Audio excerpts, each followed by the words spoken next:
ሰላም ጤና ይስጥልን ውድና የተከበራችሁ የቻናሌ ቤተሰቦች እንደምን አላችሁ? በዛሬው ርዕስ እያንዳንዳችን ሊያሳስበንና ትኩረት ሊሰጠን ስለሚገባው እጅግ በጣም ወሳኝ የጤና ጉዳይ ይዤላችሁ ቀርቤያለሁ። እሱም ሳንባችን አደጋ ላይ መሆኑን የሚጠቁሙ ምልክቶች የሚል ይሆናል።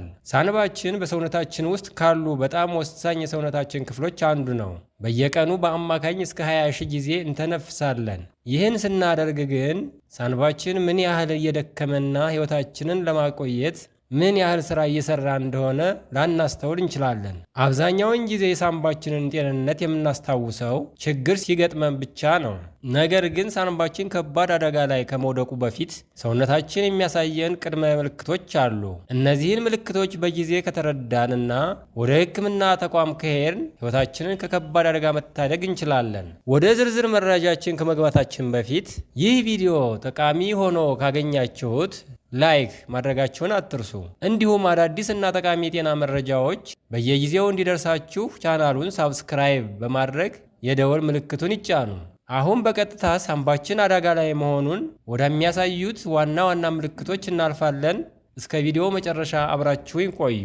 አንደኛ፣ የማያቋርጥና የረጅም ጊዜ ሳል ነው። የመጀመሪያውና ዋነኛው ምልክት የማያቋርጥ ሳል ነው። በእርግጥ ጉንፋን ሲይዘን ወይም አቧራማ ቦታ ላይ ስንሆን ማሳል የተለመደ የሰውነታችን ተፈጥሯዊ መከላከያ መንገድ ነው። ነገር ግን አንድ ሳል ከ3 እስከ 8 ሳምንታት በላይ የሚቆይ ከሆነ ይህ ስር የሰደደ ሳል ወይም ክሮኒክ ካቭ ተብሎ ይጠራል። ይህ ዝም ተብሎ የሚታለፍ ጉዳይ አይደለም። የማያቋርጥ ሳል ሳንባው ውስጥ የሆነ ያልተለመደ ነገር እንዳለ ምናልባትም እንደ አስም፣ የሳንባ ምች ወይም ከዛም ከፍ ሲል የሳንባ ካንሰር መነሻ ሊሆን እንደሚችል የመጀመሪያው የማስጠንቀቂያ ደወል ነው። በተለይ ደግሞ ሳል የደረት ህመም የሚያመጣ ከሆነ፣ ማታ ማታ እንቅልፍ የሚነሳው ከሆነና ድምፅዎን የሚቀይር ከሆነ በአስቸኳይ ሐኪም ማማከር ይኖርበታል። ሰውነቶ እባክህ የሳንባዬን ጤና ተመልከትልኝ እያለዎት ስለሆነ ይህንን ምልክት ችላ ማለት አይገባም። ሁለተኛ፣ የትንፋሽ ማጠር ወይም የመተንፈስ ችግር ነው።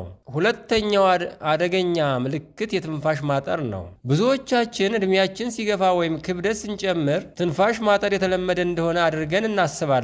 ነገር ግን ከዚህ ቀደም በቀላሉ እንሰራቸው የነበሩ እንቅስቃሴዎችን ስናደርግ፣ ለምሳሌ አጭር ደረጃ ስንወጣ ወይም ቀለል ያለ የእግር ጉዞ ስናደርግ ከመጠን በላይ ትንፋሽ የሚያጥረን ከሆነ ይህ የሳንባ ችግር ምልክት ሊሆን ይችላል። በተለይ ደግሞ ምንም አይነት የጉልበት ስራ ሳንሰራ ተቀምጠን እያለ ወይም ማታ ተኝተን በድንገት አየር እንደሚያጥረን ከተሰማን ሳንባችን በቂ ኦክስጅን ወይም ሰውነታችን እያስገባ እንዳልሆነ ትልቅ ማሳያ ነው። ይህ ሁኔታ ሲኦፒዲ ለተባለው የሳንባ መዘጋት በሽታ፣ ለሳንባ ውስጥ ፈሳሽ መከማቸት ወይም ለልብ ችግር ጠቋሚ ሊሆን ስለሚችል ፈጣን የሕክምና ምርመራ ያስፈልገዋል።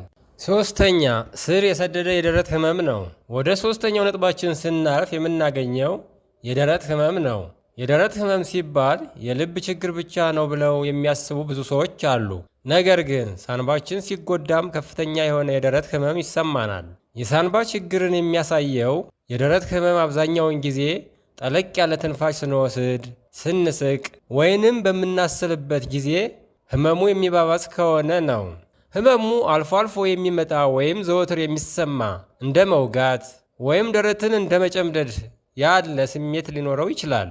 የሳንባችን ሽፋን ሲቆጣ ወይም ሲያብጥ ይህ አይነት ህመም ይፈጠራል። ማንኛውም ከ1 ወር በላይ የቆየ ወይም ከጊዜ ወደ ጊዜ እየባሰ የሚመጣ የደረት አካባቢ ህመም ካለበት ይህ ሳንባው አፋጣኝ እርዳታ እንደሚፈልግ የሚያሳይ ቀይ መብራት ነው።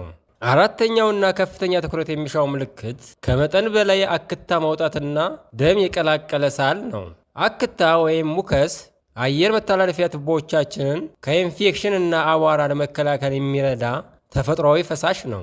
ነገር ግን ያለ ጉንፋን ወይም ሌላ ጊዜያዊ በሽታ ከ1 ወር በላይ በብዛት አክታ የሚያስወጡ ከሆነ ይህ የሳንባው አየር መተላለፊያ ቱቦዎች አደጋ ላይ መውደቃቸውን ያሳያል። ከዚህም በባሰ ሁኔታ በሚያስችሉበት ጊዜ ደም ከተቀላቀለበት ይህ 1 ሰከንድም መዘግየት የሌለበት እጅግ አደገኛ ምልክት ነው። ይህ ደም ከየትም ይምጣ ከየት ሳንባ ውስጥ ከባድ የሆነ ቁስለት፣ ኢንፌክሽን ማለትም እንደ ቲቪ በሽታ ወይም የሳንባ ካንሰር መኖሩን ሊያመለክት ስለሚችል ዛሬውን ወደ ሕክምና ተቋም መሄድ ግድ ይኖርበታል። አምስተኛ ሲተነፍሱ የሚሰማ የፉጨት ወይም የሙዚቃ ድምፅ ካለ ነው። አምስተኛው ምልክት ደግሞ ትንፋሽ ወደ ውስጥ ሲያስገቡም ሆነ ሲያስወጡ የሚሰማ የፉጨት ወይም የሲጥ ሲጥ ድምፅ ነው። ይህ ድምፅ የሚፈጠረው የሳምባችን የአየር መተላለፊያ ቱቦዎች በብግነት በአክታ ወይም በሌላ እብጠት ምክንያት ሲጠቡ ነው። አየር በጠባቡ ቱቦ ስለማለፍ ሲሞክር ይህ ድምፅ ይፈጠራል። አብዛኛውን ጊዜ ይህ ምልክት ከአስም ጋር ተያይዞ የሚመጣ ቢሆንም ለሌሎች ከባድ የሳምባ በሽታዎች፣ በሳምባ ኢንፌክሽን ወይም በአየር መተላለፊያ ቱቦዎች ውስጥ የውጭ አካል መግባት ወይም እጢን ጨምሮ ሊከሰት ይችላል።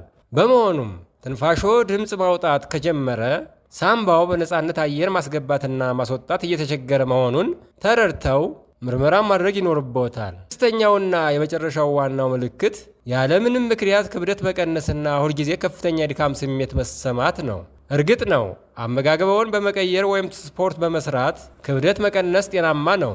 ነገር ግን ምንም አይነት ጥረት ሳያደርጉ አመጋገበው ሳይቀየር በድንገት ከ5 ኪሎ ግራም በላይ ከቀነሱ ይህ ከባድ የጤና ችግር ምልክት ነው።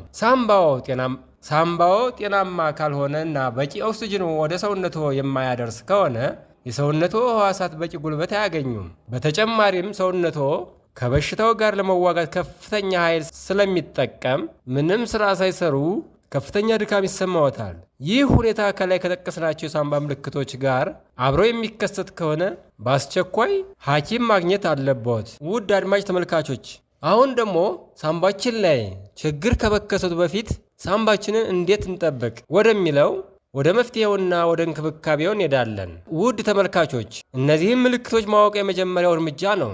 ነገር ግን ሳምባችንን ቀድመን ለመንከባከብ ምን ማድረግ አለብን የሚለውን እንደሚከተለው አቀርባለሁ። አንደኛ፣ ሲጋራ ማጨስን ማቆም ነው። ሲጋራ ማጨስ ለሳምባ በሽታዎች ቁጥር 1 ጠላት ነው። የሚያጨሱ ከሆነ ዛሬውኑ ለማቆም ይሞክሩ። አጫሾች ካሉበት አካባቢ ይራቁ። ሁለተኛ፣ ከአየር ብክለት መራቅ ነው። በቤት ውስጥም ሆነ ከቤት ውጭ ለጠንካራ ኬሚካሎች፣ ለአቧራ እና ለጭስ ከመጋለጥ ራስዎን ይጠብቁ። ሶስተኛ፣ የአካል ብቃት እንቅስቃሴ ማድረግ ነው።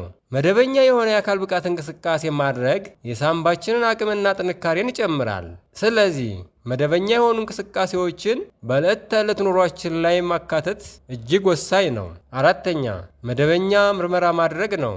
ምንም አይነት ህመም ባይሰማዎትም እንኳን በዓመት አንድ ጊዜ የጤና ምርመራ ማድረግ ድንገት አደጋን ይቀንሳል። ስለዚህ የሳምባችንን ጤንነት ለመጠበቅ መደበኛ ጊዜ ይዞ የሳምባ ምርመራ ማድረግ በጣም ወሳኝ ነው። ውድ አድማጭ ተመልካቾች፣ ጤናችን በእጃችን ነው። ሳንባችን ለሕይወታችን እስትንፋስ የሚሰጠን ሞተራችን ነው። ከላይ የጠቀስናቸውን ምልክቶች ማለትም የማያቋርጥ ሳል፣ የትንፋሽ ማጠር፣ የደረት ህመም፣ ደም የቀላቀለ አክታ፣ ሲተነፍሱ የሚሰማ ድምፅ እና ያልታሰበ የክብደት መቀነስ በራስዎ ወይም በቤተሰቦ ላይ ካስተዋሉ ጊዜ ሳይሰጡ ወደ ሐኪም ይሄዱ። ቀድሞ ማወቅ ማዳን ነውና። የዛሬው መረጃችን ጠቃሚ ሆኖ እንዳገኛችሁት ተስፋ አደርጋለሁ። ቪዲዮውን ላይክ በማድረግ ለሌሎች ወዳጅ ዘመድዎ ሼር ያድርጉት። ሐሳብ ወይም ጥያቄ ካላችሁ ከታች ኮሜንት ላይ ጻፉልኝ። ቻናሌን ሳብስክራይብ ስላደረጋችሁ ከልብ አመሰግናለሁ። በሌላ ጠቃሚ የጤና መረጃ እስክንገናኝ ድረስ ቸር እንሰንብት።